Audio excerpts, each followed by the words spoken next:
Lagi ya sedikit pengalaman tentang apa yang ada dalam pikiran Santo Yohanes Paulus II secara khusus tentang Bunda Maria sebagai guru, sebagai seorang edukator atau pendidik bagi anaknya Yesus Kristus. Seperti biasanya saya menyiapkan bahannya dan saya akan share screen sebentar.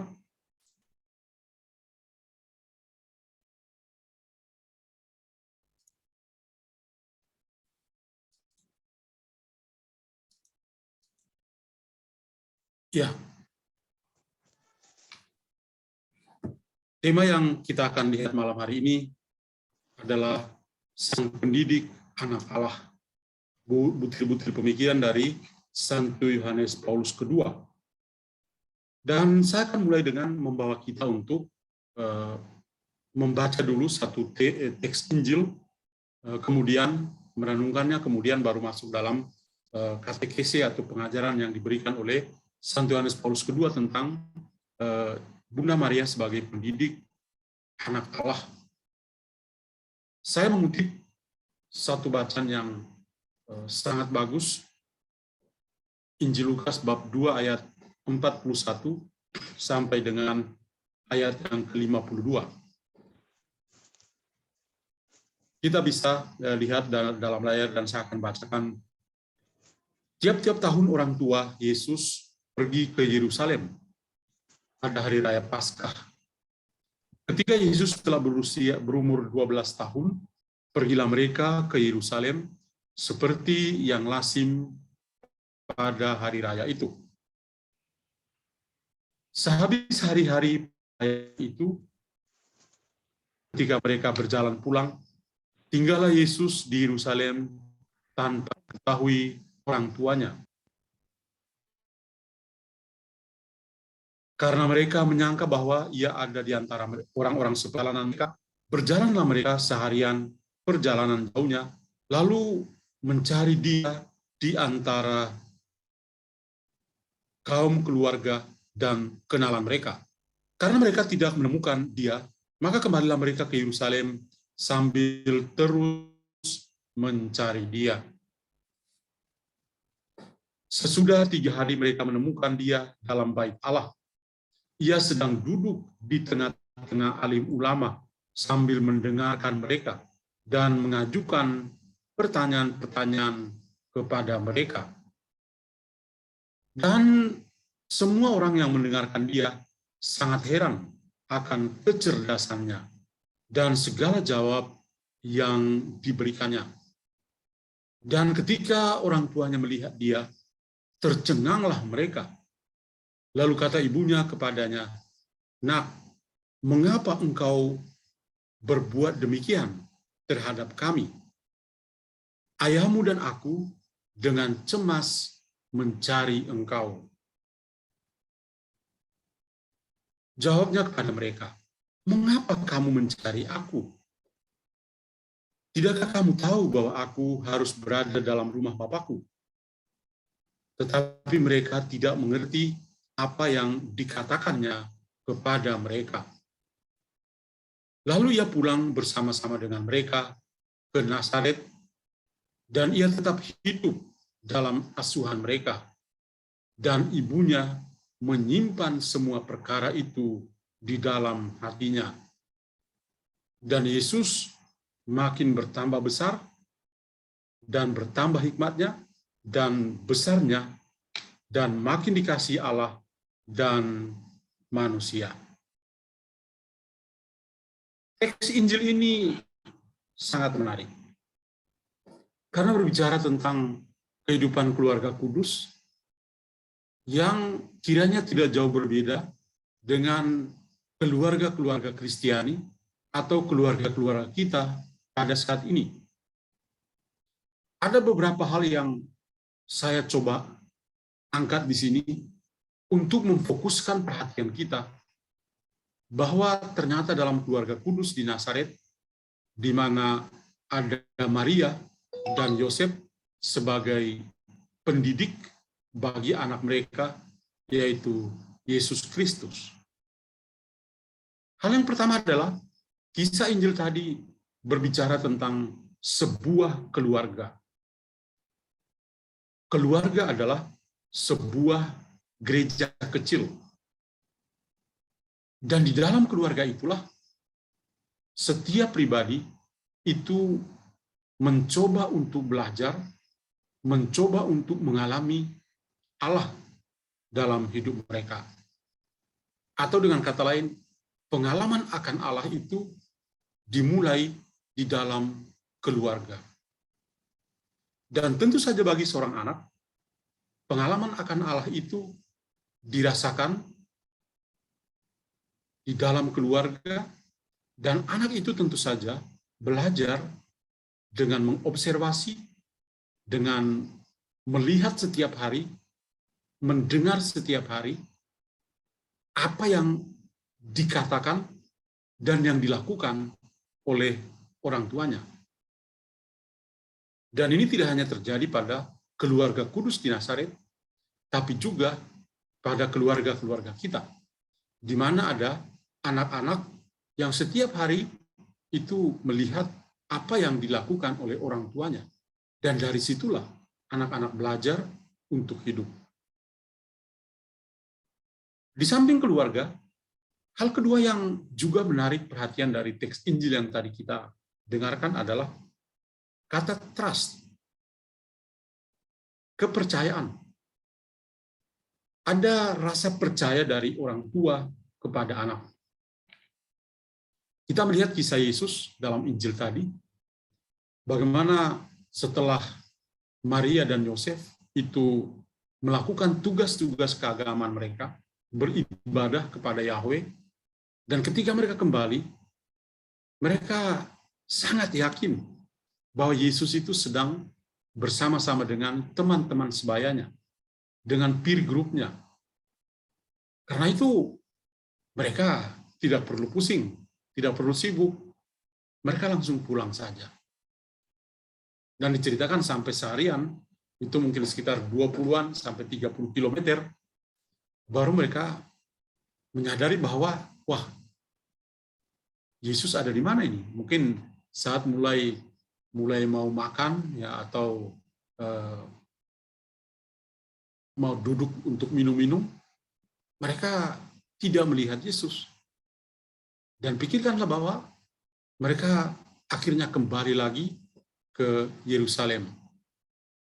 Dan meskipun Yerusalem itu kecil sekali, tapi mereka mencari Yesus sampai 3 hari. 3 hari baru mereka ketemu. Tapi satu poin yang menarik di sini adalah, Maria dan Yosef itu sosok orang tua yang hebat. Mereka punya trust. Mereka percaya bahwa Yesus itu sudah mulai beranjak menjadi dewasa, dan tidak perlu harus terlalu posesif atau protektif kepada dia. Biarkan dia berkembang bersama teman-teman sebayanya. Jadi ada trust dari orang tua kepada anak. Lalu yang ketiga adalah soal tanggung jawab. Bahwa Maria dan Yosef ya, itu merasa punya tanggung jawab yang besar pada Yesus. Karena itu apa yang mereka lakukan? Mereka mencari. Cari sampai menemukannya. Dan meskipun 3 hari mereka mencarinya, jadi dalam perjalanan pergi ke arah Nazaret, kemudian mereka harus kembali lagi ke Yerusalem, dan ketika tiba di Yerusalem, mereka mulai mencari di mana Yesus berada. Mencari dan mencari. Nah, ini soal tanggung jawab sebagai orang tua. Ketika anak dalam persoalan, maka orang tua menunjukkan tanggung jawabnya sebagai yang melahirkan dan berusaha untuk mencari dan mencari. Dan itu dilakukan oleh Maria dan Yosef, dan mereka menemukan Yesus. Satu lagi adalah sikap pendidik. Sikap pendidik itu ditunjukkan oleh Maria. Bayangkan setelah 3 hari mereka mencari Yesus, dan ketika menemukan Yesus, Maria yang berbicara dengan Yesus. Nak, mengapa engkau berbuat demikian terhadap kami?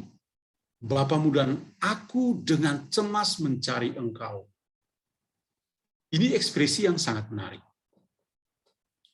Kalau seandainya Maria adalah salah satu di antara ibu-ibu yang hadir malam hari ini, mungkin setelah 3 hari baru menemukan anaknya, persoalannya menjadi lain. Mungkin dengan kekerasan fisik, bisa juga dengan kekerasan verbal. Semua yang di kandang akan keluar dengan sendirinya. Tapi Maria ternyata hebat sekali. Setelah 3 hari menemukan Yesus, dan dia hanya mengatakan seperti yang dikutip oleh penginjil Lukas. Nah, mengapa engkau berbuat demikian terhadap kami? Kata-kata yang luar biasa dari seorang ibu yang punya nature sebagai pendidik. Lalu kalimat yang kedua, Bapamu dan aku dengan cemas mencari engkau. Maria itu hamba Tuhan. Maria itu rendah hati. Dia tidak mengatakan, saya dan Bapamu itu cemas mencari kamu loh. Ternyata bukan demikian. Bapamu dan aku dengan cemas mencari engkau. Sikap pendidik atau sikap sebagai orang tua yang menjadi pendidik nomor 1 adalah selalu mencari dan ketika menemukan, coba untuk menunjukkan kesabaran tingkat dewa kepada anak yang sudah menyusahkan. Lalu satu lagi adalah relasi dan komunikasi. Di sini kita melihat bagaimana relasi itu ditunjukkan dengan ikatan komunikasi antara orang tua dan anak. Ketika Maria mengatakan, Nak, mengapa engkau berbuat demikian terhadap kami? Bapamu dan aku cemas mencari engkau. Lalu, apa yang dikatakan oleh Yesus? Ya, ternyata Yesus itu mengatakan sesuatu yang berbeda. Kenapa kamu mencari aku? Ya, mengapa kamu mencari aku? Tidakkah kamu tahu bahwa aku harus berada dalam rumah Bapakku? Maria dan Yosef tidak mengerti apa yang dikatakan oleh Yesus. Tapi sebuah komunikasi dibangun di antara mereka. Ada dialog antara orang tua dan juga anak. Segala persoalan dalam keluarga itu bisa diatasi bukan dengan kekerasan fisik atau kekerasan verbal, tapi dilakukan dengan dialog yang terus-menerus. Ada waktu, ada quality time di mana orang tua bisa berdialog dengan anak, meskipun waktunya sangat terbatas. Dan itu dilakukan oleh Maria dan Yosef dalam situasi pencarian mereka akan Yesus. Satu poin lagi adalah kebijaksanaan. Maria menunjukkan sosok dirinya sebagai, bukan hanya sebagai pendidik, tapi sebagai orang tua yang hebat. Apa yang dia tunjukkan? Dan dia menyimpan segala perkara itu di dalam hatinya. Ini adalah sebuah filsafat. Maria hebat. Dia tidak omong menerus, dia tidak banyak berbicara, tetapi dia menyimpan semua perkara itu di dalam hatinya. Dan ini luar biasa. Orang tua yang hebat itu bukan orang tua yang banyak ngomong, tetapi yang juga banyak mendengar. Dan lebih banyak menyimpan perkara itu di dalam hati seperti. Lalu yang terakhir adalah harapan keluarga. Tadi dalam Injil kita, dan Yesus makin bertambah besar, bertambah hikmatnya dan besarnya, dan makin dikasihi oleh manusia. Harapan dari sebuah keluarga adalah bahwa anak itu bisa bertumbuh dengan sehat, bisa bertambah besar, bisa bertambah semua dalam keluarga, dan juga tentu harapan dari orang tua dalam keluarga. Dan itu juga yang ditunjukkan oleh Maria dan Yusuf kepada Yesus, anak mereka. Yesus mengalami itu dalam kehidupannya. Nah, dari perikop yang tadi kita dengar, dan coba untuk melihat beberapa nilai yang kiranya sangat kontekstual dengan kehidupan keluarga-keluarga zaman ini, masa kini, dengan anak-anak yang banyak mengalami persoalan-persoalan tertentu.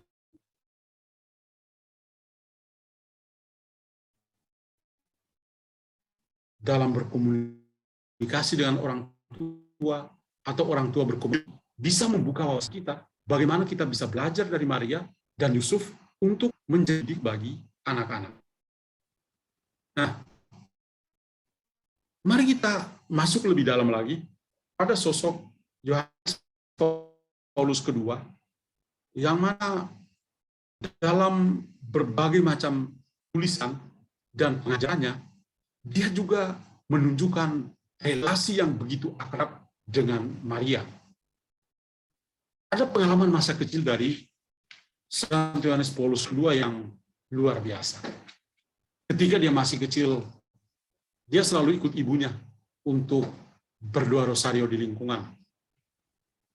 Dan ketika itu, ya, mungkin dia sudah merasa bosan karena setiap hari atau setiap kali pergi bersama ibunya, pasti duduk dan mulai dengan Salam Maria, Ave Maria, seperti itu ya. Dan suatu hari dia bertanya pada maminya, "Mami, kok Salam Maria melulu?" Lalu mamanya mengatakan, "Ya, ini kita lagi berdoa. Kok tiap kali berdoa kok Salam Maria melulu?" Lalu mamanya berusaha untuk menjelaskan, "Oh, ini kita sedang menyapa maminya Yesus." "Oh, Yesus itu siapa?" Namanya aja anak kecil ya, kalau tanya ya pasti tanya terus, "Yesus siapa?" "Oh, Yesus. Yesus itu anak Allah. Dia itu yang menebus kita. Dia tinggal di mana?" "Oh, tinggalnya di surga." "Surganya di mana?" Waduh, tanya-tanya begitu, bikin pusing juga para ibu ya. Tapi hebatnya ibu dari Yohanes Paulus II atau Karol Wojtyła adalah dia coba untuk menjelaskan sesuai dengan pengetahuan dan iman yang dia miliki. Untuk seorang anak seusia kecil, usia dini seperti Karol Wojtyła ini. Ibunya meninggal ketika dia masih kecil. Dan dia merasa bahwa, wah, puji Tuhan deh, akhirnya Salam Maria bisa hilang ini. Karena dia merasa yakin bahwa ayahnya itu pemalas. Ayahnya itu tidak rajin berdoa seperti ibunya. Maka setelah ibunya meninggal dunia, dia tidur di satu kamar dengan ayahnya. Dan apa yang terjadi? Pada suatu malam, ketika terjadi peralihan dari jam 12 ke jam 1, dia terbangun dan Karol Wojtyła atau Yohanes Paulus II Junior ini terbangun dan melihat ayahnya sedang berlutut di depan patung Bunda Maria untuk berdoa. Dan dia merasa, ini mungkin malam ini aja. Tapi setelah beberapa kali dia melihat ayahnya pada tengah malam dari jam 12 ke jam 1 dini hari, berdoa, rosario di depan patung Bunda Maria, di dalam kamar, dia merasa, aduh, ternyata selama ini saya salah berpikir tentang papi saya. Ternyata papi saya juga rajin berdoa. Kirain hanya mami yang Salam Maria, Salam Maria. Ternyata papi juga. Dan pengalaman masa kecil di dalam rumah ini, dalam keluarganya ini, membawa dia bertumbuh. Ketika dia masuk di seminari, situasi Perang Dunia Kedua, dan juga Nazi Jerman, itu benar-benar membuat Karol Wojtyła juga mengalami banyak kesulitan. Tetapi dia tetap mencintai Bunda Maria. Dia malah mengorganisir teman-teman remaja sebayanya untuk kelompok-kelompok tertentu yang berdevosi pada Bunda Maria. Dan berlangsung sampai dia menjadi seorang imam, uskup, kardinal, dan ketika dia menjadi paus, dia memilih semboyan Totus Maria. Segalanya milikmu Maria, all yours. Sebetulnya ini bukan murni dari Yohanes Paulus kedua, tapi dari Santo Louis Montfort, di mana dalam pengakuannya dia mengatakan bahwa dia memilih totus tus Maria itu bukan hanya sekedar sebuah ekspresi kesalehan, tetapi suatu devosi yang betul-betul berakar pada Allah Tritunggal Maha Kudus. Jadi bukan hanya sekedar dia mempersembahkan dirinya kepada Maria, totus tus Maria, all yours. Tetapi lebih dari itu, dia justru merasa bahwa penyerahan dirinya yang mendalam itu, totus tus, itu berakar pada Allah Tritunggal Maha Kudus. Oleh karena itu dalam semua tulisannya, dia selalu mempersembahkan gereja kepada Bunda Maria. Nah, mari kita coba lihat satu katekesi yang diajarkan oleh Yohanes Paulus kedua pada tanggal 4 Desember tahun 96, di mana dia dalam katekesinya itu, dia berusaha untuk mengingatkan gereja tentang Maria sebagai sosok pendidik anak Allah. Nah, dia mengatakan begini, ya, Maria itu seorang ibu yang biasa-biasa, ibu yang normal seperti wanita lain. Setelah dia menerima kabar sukacita, Maria sama seperti kebanyakan ibu yang hadir di sini. Dia juga mengandung dari Roh Kudus, seperti yang kita doakan dalam Angelus. Dia mengandung dari Roh Kudus. Dan semua proses itu berlangsung normal. Ada proses pembuahan, ada proses kehamilan, dan ada proses persalinan. Semua sangat normal sebagai seorang manusia. Dan itu yang dialami oleh Maria. Sekali lagi, banyak kali kita karena saking mencintai Bunda Maria dan berdevosi kepadanya, maka kita lupa hal-hal yang seperti ini. Kita lupa akan hal-hal yang normal dalam kehidupan sebagai seorang wanita. Maria setelah menerima kabar sukacita, dia hamil. Terjadi mulai dari proses pembuahan dalam rahim, dia hamil, dan dia juga kemudian bersalin di Bethlehem, melahirkan Yesus di Bethlehem. Semua normal. Nah, satu hal lagi adalah ternyata dalam proses yang sangat manusiawi ini, ya, bukan hanya sebatas pada sebuah proses biologis, pembuahan, kehamilan, dan persalinan. Bukan hanya itu, tapi ada juga kontribusi yang penting bagi pertumbuhan dan perkembangan Yesus Kristus putranya. Sebagai seorang ibu, dia punya tugas adalah membuat Yesus bertumbuh menjadi seorang anak laki-laki. Dan ini sangat normal. Sama seperti ibu-ibu yang hadir dalam pertemuan malam hari ini. Kalian punya pengalaman melahirkan anak dan coba untuk membesarkan anak. Harapan kalian adalah supaya anak itu kalau laki-laki ya dia bertumbuh sebagai anak laki-laki. Dan kalau anak perempuan ya dia bertumbuh sebagai anak perempuan. Maria juga sama. Dia juga memikirkan tentang bagaimana dia bisa menumbuh kembangkan Yesus sebagai seorang anak laki-laki. Seorang ibu bukan hanya seorang wanita yang melahirkan seorang anak, tetapi bagi Yohanes Paulus kedua, seorang yang membesarkannya dan mengajarinya. Jadi tidak hanya sekedar proses biologis belaka, melahirkan seorang anak dan selesai. Dia juga harus membesarkannya. Dan sambil membesarkannya, dia juga mengajarinya. mengajar bagaimana menyapa Maria sebagai Imma, ibu, mami, ya. Memanggil Yosef sebagai Abba, dan memanggil Yahweh sebagai Allah Bapa, Abba. Jadi proses-proses yang sangat manusiawi. Dan kita percaya Yesus itu sungguh-sungguh Allah dan sungguh-sungguh manusia. Maka betul ya, seorang ibu yang bukan hanya seorang wanita yang melahirkan, tapi juga seorang yang membesarkannya, mengajarinya, dan menurut rencana Allah, tugas pendidikan adalah perpanjangan alami dan dari prokreasi.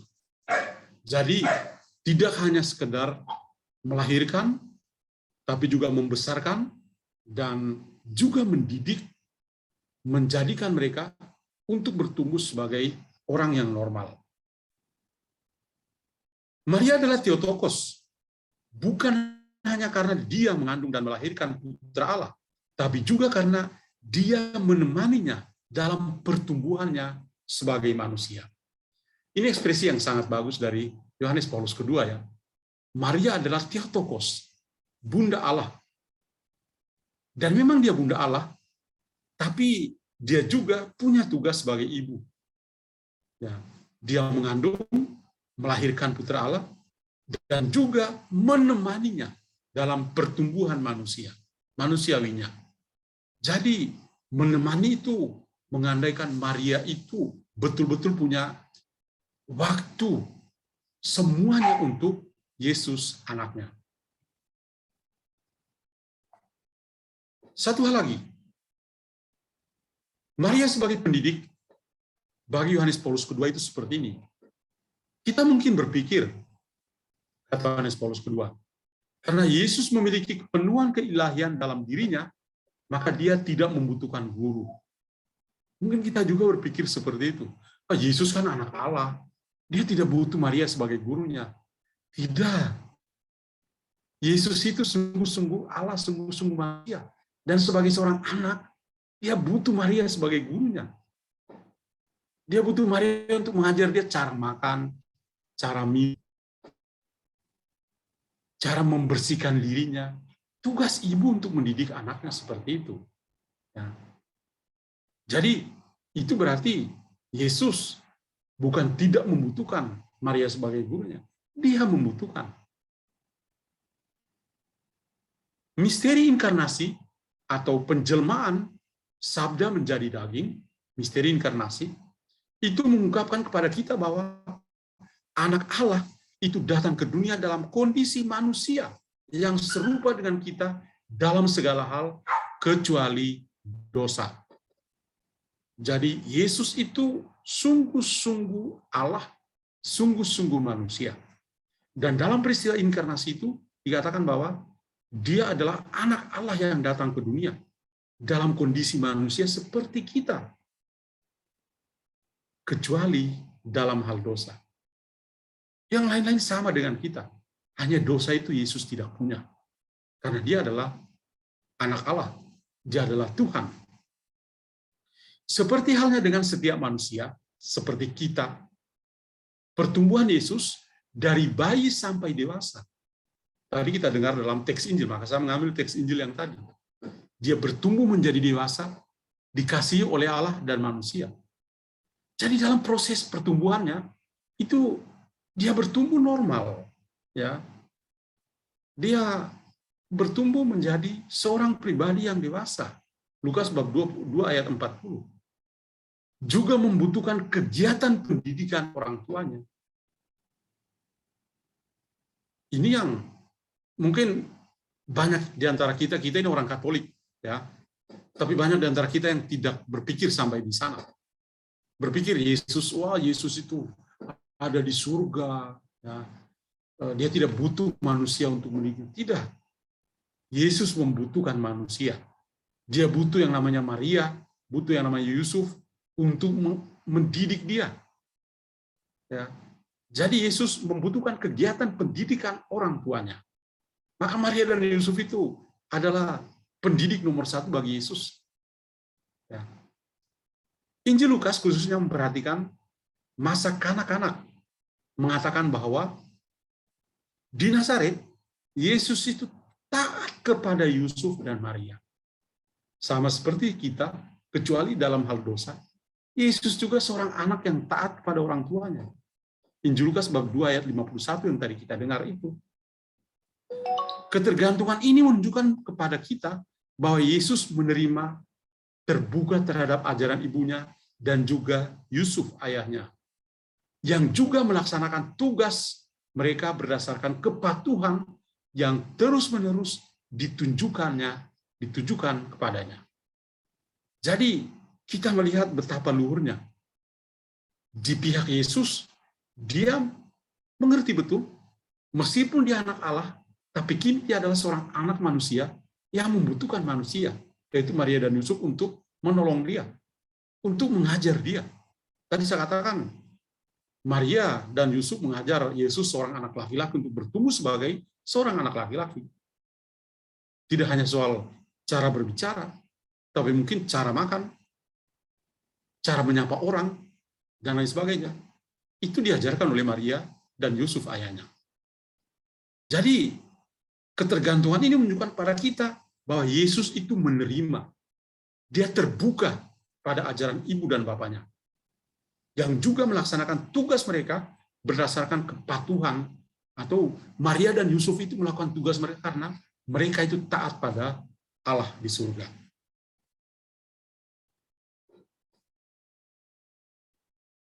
Karunia-karunia istimewa yang telah dicurahkan Allah kepada Maria membuatnya sangat cocok dengan tugasnya sebagai ibu dan juga guru atau pendidik.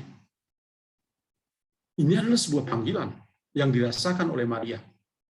Dalam keadaan konkret kehidupan sehari-hari, Yesus dapat menemukan dalam dirinya model untuk diikuti, ditiru, dan teladan kasih yang sempurna bagi Allah dan bagi saudara-saudaranya.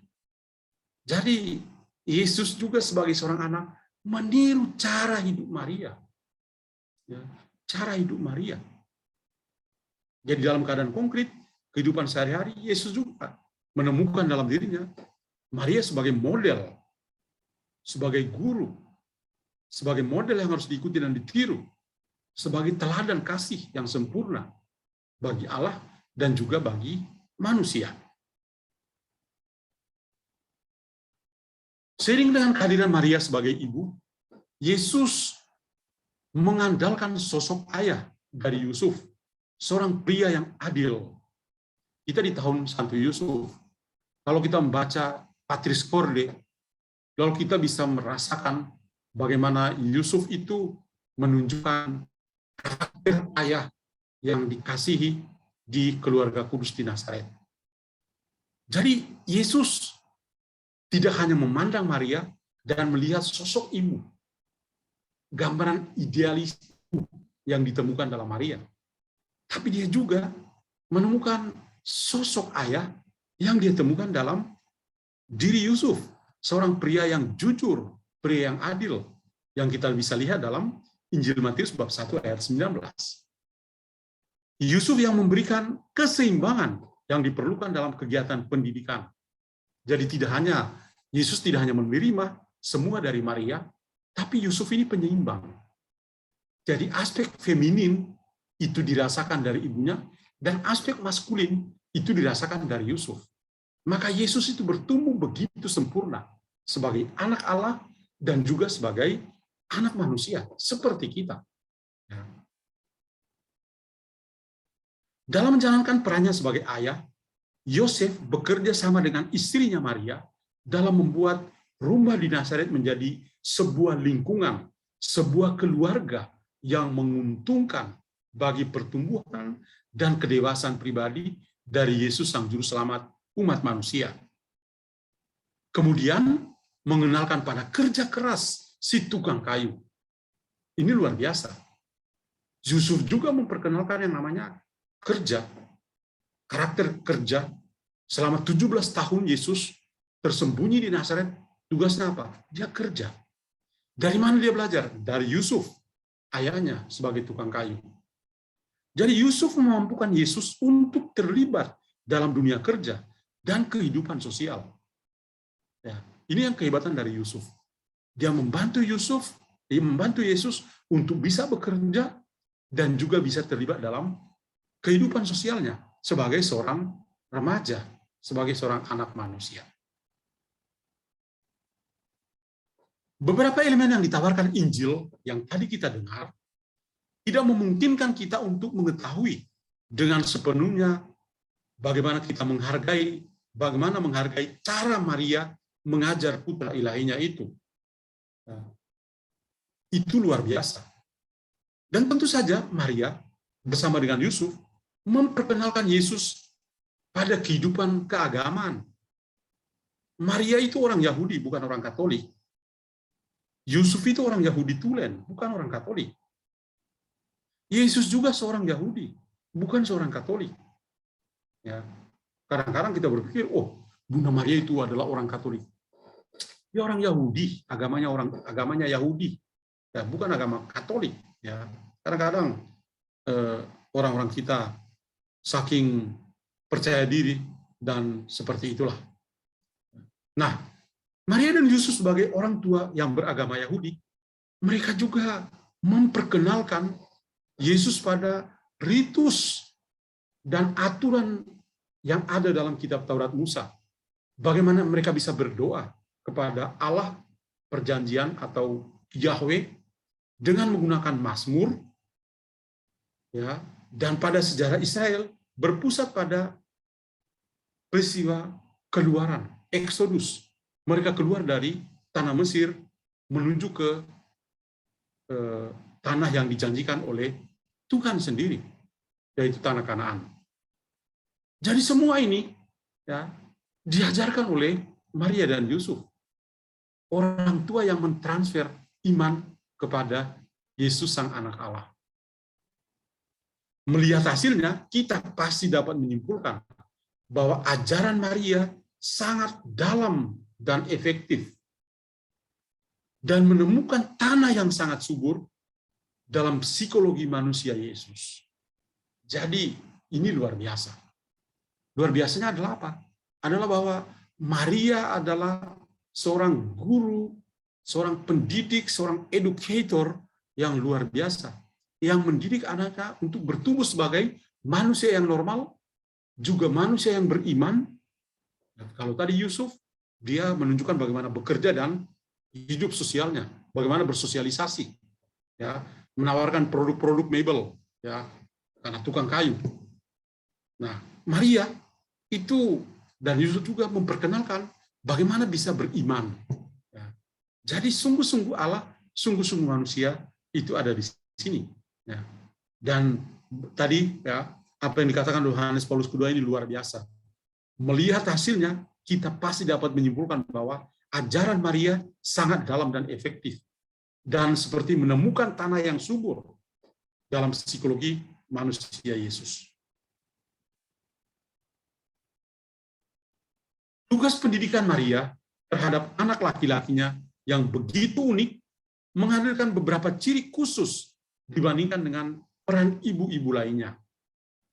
Dia hanya menyediakan kondisi yang menguntungkan untuk mengembangkan potensi dan nilai-nilai esensial untuk pertumbuhan yang sudah ada dalam putranya.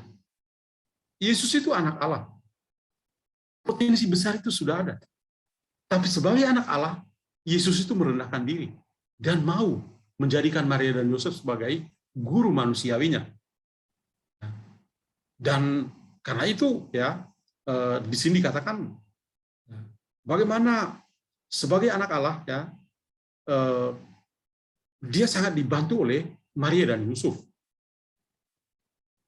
Tidak adanya segala bentuk dosa di dalam diri Yesus menuntut orientasi positif yang terus-menerus dari Maria yang mengesampingkan segala bentuk intervensi korektif.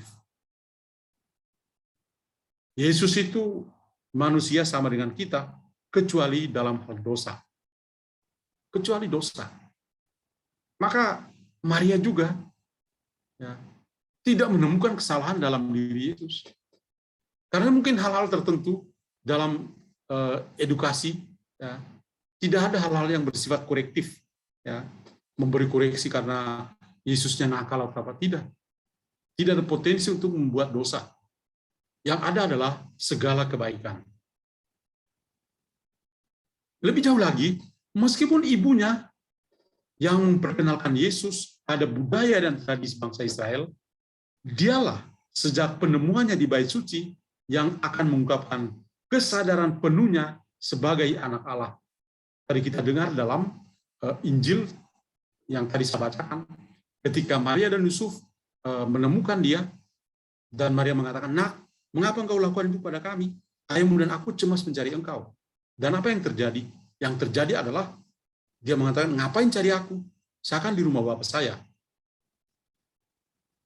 Dan dari situ ya kita bisa melihat bahwa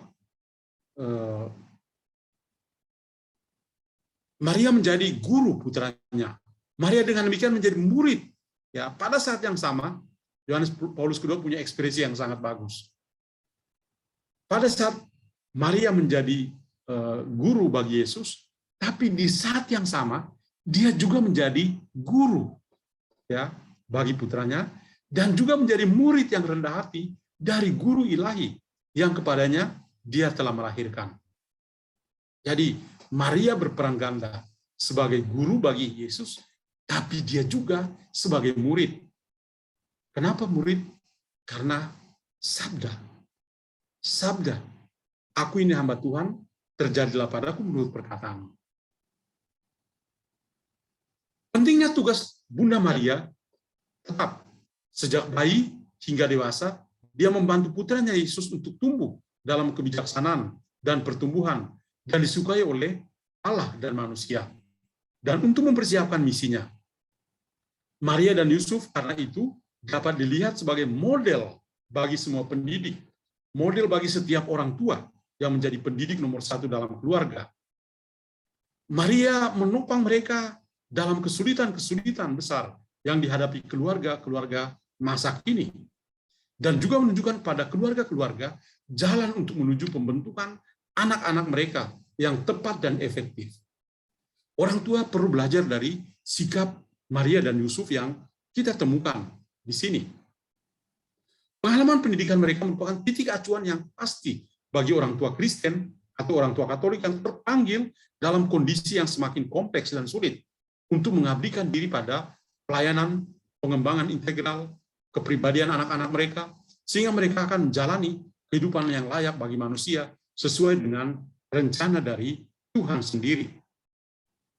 Maka Yohanes Paulus II pernah mengatakan begini, dari Maria kita bisa belajar untuk berserah kepada kehendak ilahi dalam segala hal. Dari Maria kita bisa belajar untuk percaya, bahkan ketika semua harapan itu nampaknya hilang atau sirna. Dari Maria kita belajar untuk mengasihi Kristus anaknya dan sang putranya. Saya akhiri renungan ini dengan sebuah doa yang luar biasa dari Santo Yohanes Paulus II. Semoga Perawan Maria, Bunda Gereja, juga menjadi ibu gereja domestik. Melalui bantuan-bantuan keibuannya, semoga setiap keluarga Kristen benar-benar menjadi gereja kecil yang mencerminkan dan menghidupkan kembali misteri gereja Kristus. Semoga semua hamba Tuhan menjadi bagi kami teladan dalam menyambut kehendak Allah, dalam sikap rendah hati dan juga murah hati. Maria, engkaulah ibu yang berduka di kaki salib. Hadirlah dan ringankanlah beban kami, dan hapuskanlah air mata dari mereka yang mengalami penderitaan karena kesulitan dalam keluarga. Semoga Kristus Tuhan, Raja Semesta, dan Raja Keluarga hadir seperti di Kana, di setiap rumah Kristen, untuk menyatakan cahaya, kegembiraan, ketenangan, dan juga kekuatannya. Dan semoga setiap keluarga dengan murah hati mengambil bagiannya dalam kedatangan kerajaannya di bumi. Kepada Kristus dan kepadamu, O Maria, kami mempercayakan keluarga-keluarga kami. Amin.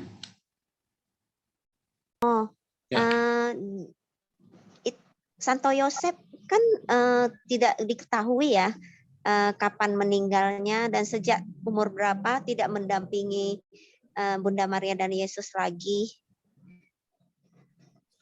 Ya, ada tradisi yang mengatakan begini. Setelah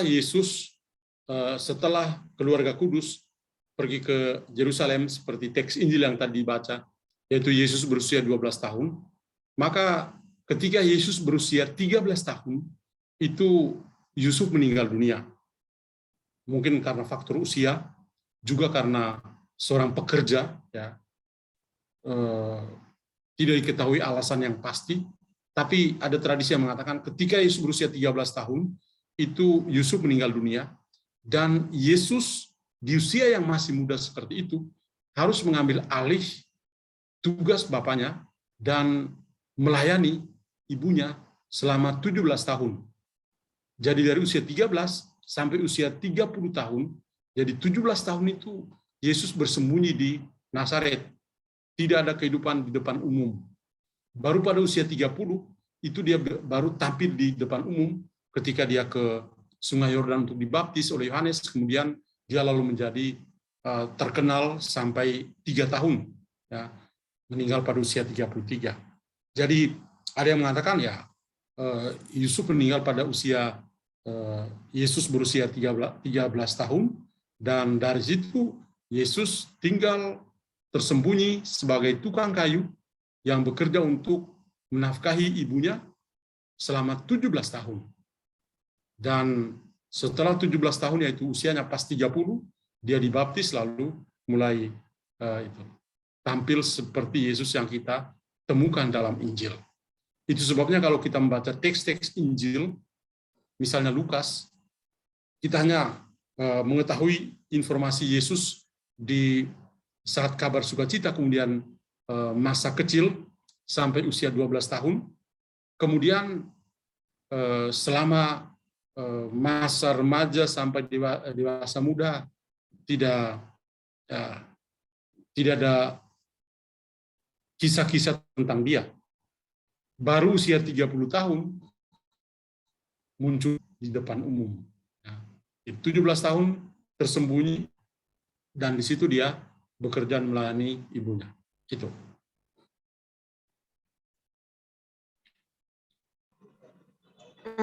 Jadi Romo, setelah 30 tahun Yesus kan mengembara ke setiap daerah untuk mewartakan kerajaan Bapa, kerajaan Allah. Apakah Bunda Maria tetap mendampingi mereka beserta murid-muridnya, Romo? Iya, sampai nanti besok kita akan bahas ini, ya. Besok saya akan ambil pemikiran Yohanes Paulus kedua juga tentang ini. Maria selalu hadir, bahkan sampai jadi kalau ikut teks Injil atau juga apa yang diajarkan oleh Yohanes Paulus kedua, itu dia mengatakan dari kabar sukacita, yaitu pertemuan pertama dengan Roh Kudus, sampai Yesus mengutus rohnya, itu Maria hadir. Nanti besok kita akan lihat momen-momen mana yang menunjukkan bahwa Maria selalu hadir bersama Yesus. Ya, jadi selama 3 tahun dalam penampilan Yesus di tempat umum untuk berkarya, memang di teks Injil hanya diberikan nama beberapa perempuan, Maria Magdalena dan teman-temannya, yang selalu pergi bersama dengan kedua-belasan Yesus itu dan menafkahi atau memberikan ya barang-barang kepunyaan mereka, harta benda mereka untuk kehidupan komunitas Yesus. Ya. Jadi hanya beberapa perempuan yang disebutkan. Tapi itu bukan berarti Maria tidak ada peran. Tidak. Maria tidak disebutkan di situ, tapi dia ada. Kita bisa lihat misalnya ketika dalam penderitaan sekalipun, ya Maria ada. Ya. Ketika dia wafat, Maria ada.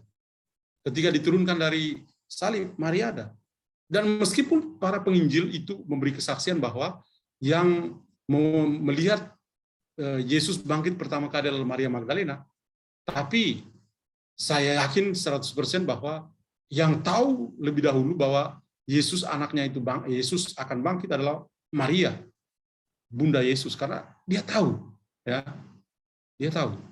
Hanya bahwa sebagai seorang abdi Tuhan, aku ini hamba Tuhan, terjadilah padaku menurut perkataanmu, dan selalu menyimpan segala perkara itu dalam hati, Maka tidak ada satu teks Injil pun yang menceritakan bahwa Maria ibu Yesus sudah tahu bahwa anaknya yang wafat itu bangkit dengan mulia. Tapi mau ditampilkan hanya Maria Magdalena sebagai sosok yang mewakili gereja, mewakili kita semua untuk melihat kebangkitan Kristus. Tapi sebenarnya Maria ibunya itu dia lebih dulu tahu sebelum Maria Magdalena tahu bahwa Yesus bangkit. Kasih Romo, Tuhan berkati kita semua. Makasih Bu Yulce. Sama-sama Bu Ani.